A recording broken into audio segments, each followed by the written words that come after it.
Hello दोस्तों, good evening. R vacancy update YouTube channel में आपका स्वागत है। आज हम बात करने जा रहे हैं कन्वर्टर के बारे में। कन्वर्टर में रोटरी कन्वर्टर। तो पहली बात आती है कि रोटरी कन्वर्टर किसे कहते हैं।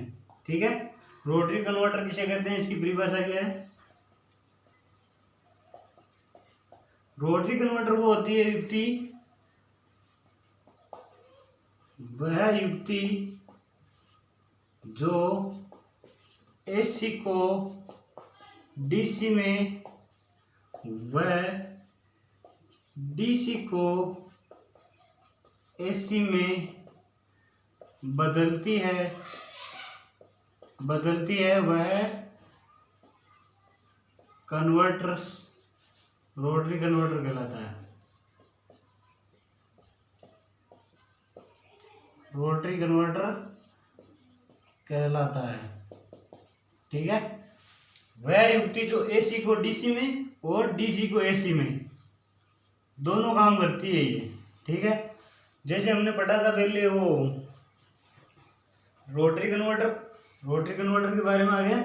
एसी को डीसी में और डीसी को एसी में बदलने वाली युक्ति को क्या कहते हैं, रोटरी कन्वर्टर कहते हैं। ठीक है, ये दोनों कार्य करती है। पहले एमजी सेट पढ़ा था। एमजी सेट केवल क्या करता है, केवल एसी को ही डीसी में बदलता है। ठीक है, एमजी सेट के बारे में हमने कल पढ़ा था।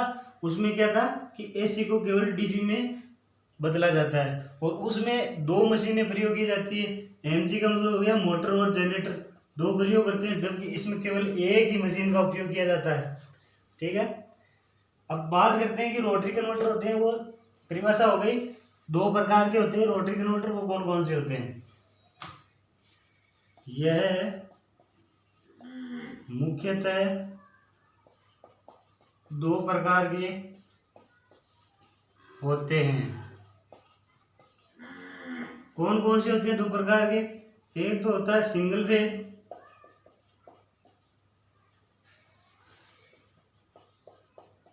फेज रोटरी कन्वर्टर और दूसरा होता है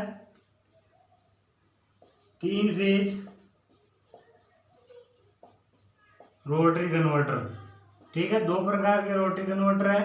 कौन कौन से है, एक तो है सिंगल फेज रोटरी कन्वर्टर, दूसरा है 3 फेज रोटरी कन्वर्टर। अब इसके चित्र के बारे में बात करते हैं।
ये रोटरी कन्वर्टर में दो स्लिप रिंग होती है, इसे सप्लाई ली जाती है, सिंगल फेज सप्लाई।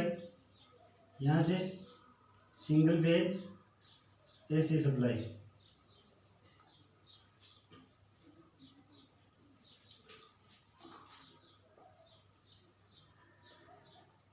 ये होते हैं ब्रूस। ये ब्रूसों से यहाँ पर डीसी सप्लाई ली जाती है। ये डीसी सप्लाई ली है। ठीक है, डीसी सप्लाई। यह रोटरी कन्वर्टर का चित्र होता है। ठीक है, इसको कहते हैं सिंगल फेज रोटरी कन्वर्टर।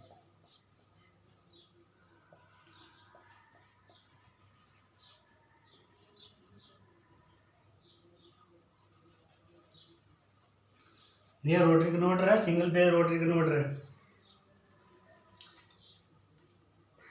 इसकी संरचना होती है संरचना किसके समान होती है, संरचना समान या तो होगी DC shunt motor, shunt machine या डीसी कंपाउंड के समान होगी।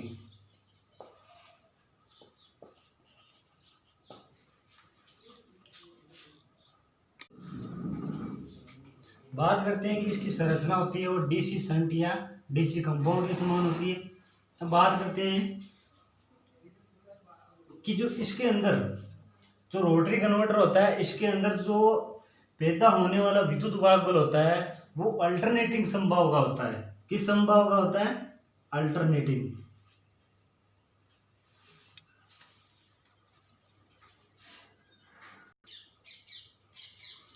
इसमें जो अंदर पैदा होने वाला विद्युत वाहक बल होता है किस प्रकार का होता है? अल्टरनेटिंग प्रकार का।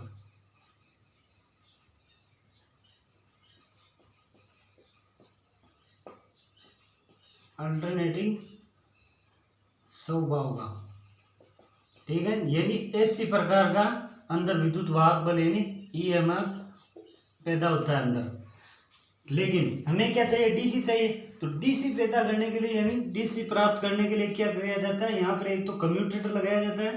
क्या लगाया जाता है? कम्यूटेटर, और कम्यूटेटर प्लस ब्रूस। इससे क्या होती है? हमारे को डीसी प्राप्त हो जाती है, ठीक है। याद क्या रखना है कि रोटरी कन्वर्टर होता है या कोई भी डीसी मशीन है, मान लो डीसी मशीन या डीसी जनरेटर हो, तो उसमें क्या होता है? जो अंदर पैदा होने वाला ईएमएफ होता है वो किस समबाहु का होता है? तो एसी यानी अल्टरनेटिंग समबाहु का होता है। और डीसी प्राप्त करने के लिए क्या किया जाता है? कम्यूटेटर एवं ब्रूस का प्रयोग किया जाता है। अब कम्यूटेटर क्या करता है? कम्यूटेटर एसी को डीसी में बदलता है, एसी को डीसी में बदलता है। ये कम्यूटेटर हार्ड्रोन कॉपर का बना होता है, ठीक है।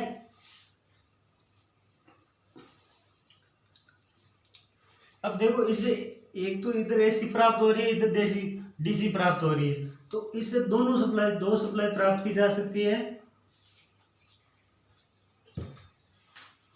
संरचना की बात होगी, संरचना यानी डीसी शंट या डीसी कंपाउंड मोटर के समान या जनरेटर के समान होती है इसकी संरचना, ठीक है।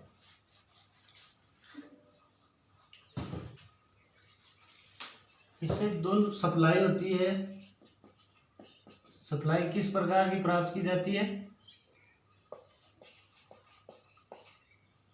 दोनों प्रकार की। दोनों किस कौन कौन सी? एक तो एसी प्राप्त कर सकते हैं, वह डीसी, दोनों सप्लाई से प्राप्त की जा सकती है। तो एसी भी प्राप्त कर सकते, जैसे इधर एसी दी तो एसी से घूमकर इधर हमारे को डीसी प्राप्त हो गई, और इधर से डीसी देंगे तो इधर क्या एसी प्राप्त कर सकते हैं हम।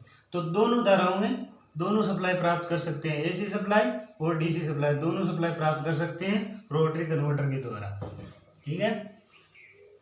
इसमें जो आर्मेचर होता है ना, वो आर्मेचर वेव बाउंड प्रकार का होता है। किस प्रकार का होता है? वेव बाउंड प्रकार का।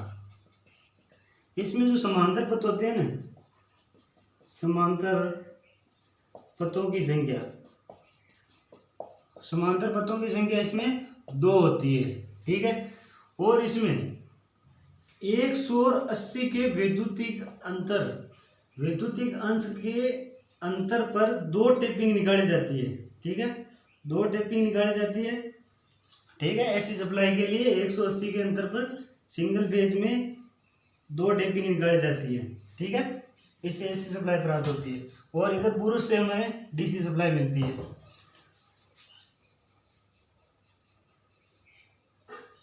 दो टेपिंग की बात होगी, टेपिंग की संख्या पूछ ले, टेपिंग की संख्या पूछ ले तो 2 होती है इसमें, ठीक है। अब बात करते हैं 3 फेज की। 3 फेज रोटरी कन्वर्टर होता है, वो कैसा होता है? देखो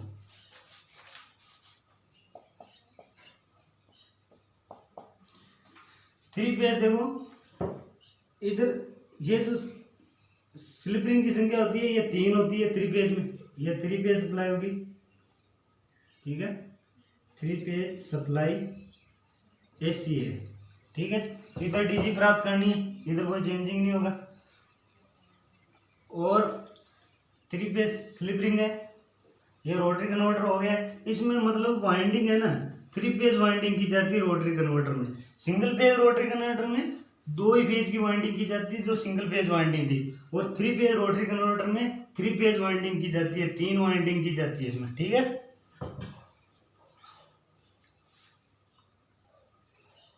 ये जो 3 फेज रोटरी कन्वर्टर होता है ना, इसमें एक तो शंट वाइंडिंग होती है, उसका प्रयोग किया जाता है। कौन सी winding? Shunt winding. Shunt winding भी प्रयोग की जाती है इसमें। ठीक है, और एक यहाँ पर शंट वाइंडिंग के बाद में यहाँ पर होती है डैम्पर वाइंडिंग। डैम्पर वाइंडिंग का भी प्रयोग किया जाता है। कौन सी वाइंडिंग? डैम्पर। Damper winding.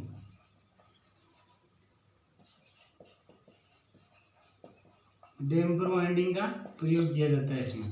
ठीक है, दो वाइंडिंग और लगाई जाती है 3 फेज रोटरी कन्वर्टर में डीसी की साइड में। एक तो होती है शंट वाइंडिंग, एक होती है डैम्पर वाइंडिंग।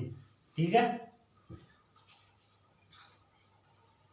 इसमें जो वेव बाउंड आर्मेचर होता है, इसी में भी कौन सा आर्मेचर होता है? Wave bound.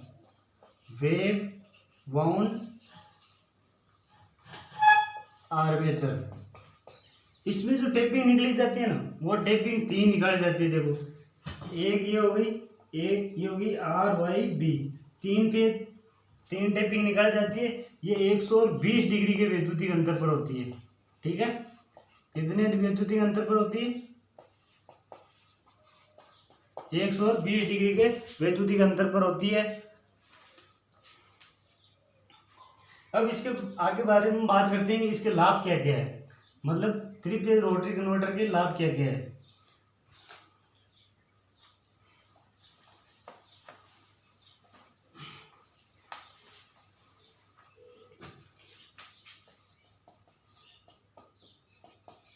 पहला लाभ तो यह है, पहला लाभ कि इसमें एकल मशीन होने के कारण स्थान कम चाहिए, कम स्थान की आवश्यकता होती है।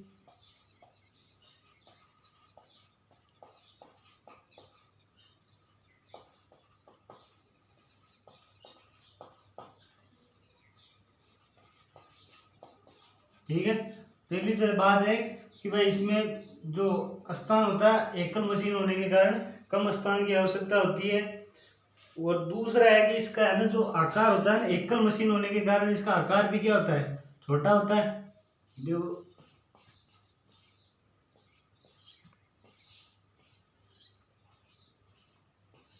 ये मान लो डीसी है,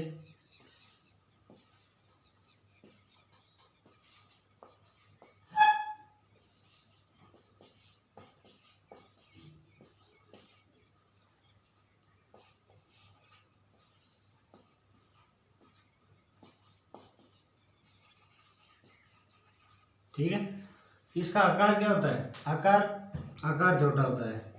एकल मशीन होने के कारण आकार छोटा होता है। ठीक है, तीसरी चीज आती है कि एसी को डीसी में तथा डीसी को एसी में बदलता है। यानी ये दोनों कार्य करता है, एसी को डीसी में बदलता है, डीसी को एसी में बदलता है, दोनों कार्य करता है रोटरी कन्वर्टर। इसलिए मेन लाभ ये है। चौथा इसका लाभ है कि इसके अनुरक्षण की आवश्यकता होती है, वो कम होती है। ठीक है, अनुरक्षण की आवश्यकता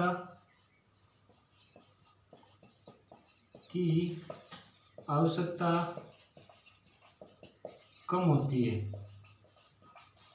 ठीक है, इसके अनुरक्षण की आवश्यकता क्या होती है? कम होती है। हानियों के बारे में बात करते हैं। इसकी हानियां क्या क्या है, समझ में आ गया? इसके लाभ क्या क्या है? एक तो कम स्थान की आवश्यकता बढ़ेगी। भाई आवश्यकता कम क्यों बढ़ेगी? क्योंकि एक मशीन होने के कारण स्थान कम चाहिए, एक मशीन होने के कारण आकार भी छोटा होगा। ठीक है, और एसी में डीसी में और डीसी को एसी में दोनों कार्य करता है बदलने का। और अनुरक्षण की आवश्यकता क्या होती है? कम होती है इसमें। अब हानियों के बारे में बात करते हैं। हानियां इसकी दो ही है।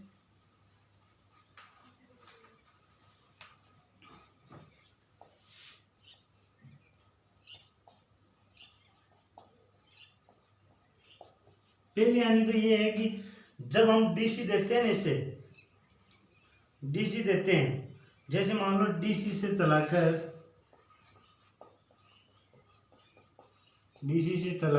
एसी प्राप्त करते हैं, एसी प्राप्त करते हैं तो इसकी दक्षता कम हो जाती है, तो इसकी दक्षता कम हो जाती है। ठीक है भाई, जब डीसी देते हैं हम, डीसी देते हैं इधर से, एसी से डीसी प्राप्त करते हैं तब तो कोई दिक्कत नहीं है, तब तो अच्छी रहती है दक्षता। लेकिन जब डीसी देते हैं इधर से और एसी प्राप्त करते हैं इधर से, तो आउटपुट यानी एसी प्राप्त करते हैं तो उस समय क्या होती है, दक्षता कम हो जाती है इसकी। ठीक है,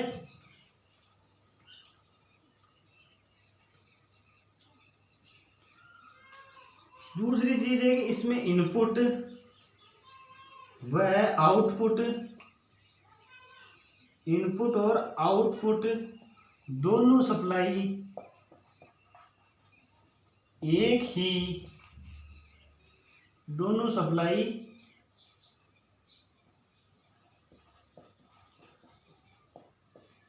इस आउटपुट और इनपुट दोनों सप्लाई एक ही आर्मेचर पर स्थापित होने के कारण क्या होता है, इनपुट व आउटपुट सप्लाई एक ही आर्मेचर पर स्थापित होने के कारण एक दूसरे को आइसोलेट नहीं कर सकते, यानी एक दूसरे को पृथक्कृत नहीं कर सकते हैं, होने के कारण एक दूसरे को पृथक्कृत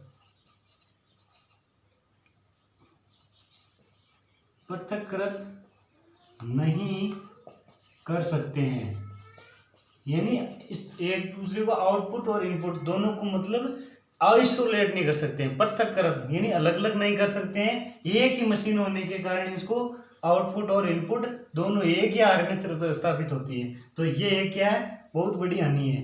ठीक है, इसको पृथक्कृत नहीं कर सकते हैं, इसकी दक्षता भी कम होती है जब डीसी से चलाकर एसी प्राप्त करते हैं। ये दो ही हानि है इसकी। रोटरी कन्वर्टर आपका पूरा हो गया है। कल हम बात करेंगे मेटल जो रेक्टिफायर है उसके बारे में और एससीआर के बारे में। कल ये हमारा टॉपिक है जो दो मतलब इसमें दो पार्ट बचे हैं, वो कल करा दिए जाएंगे और कल से रोटरी कन्वर्टर पूरा हो जाएगा। इसके बाद में दूसरा टॉपिक कराया जाएगा। वीडियो अगर अच्छी लगे तो लाइक करो, शेयर करो